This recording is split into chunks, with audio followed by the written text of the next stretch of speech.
Sot është një ditë shumë e rëndësishme.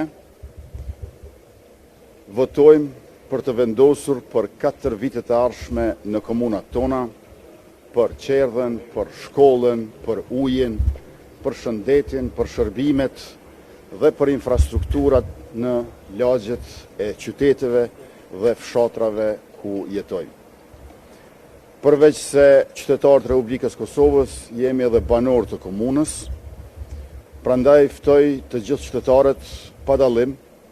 që ta përdorin mundësinë, ta shfrytëzojnë të drejtën,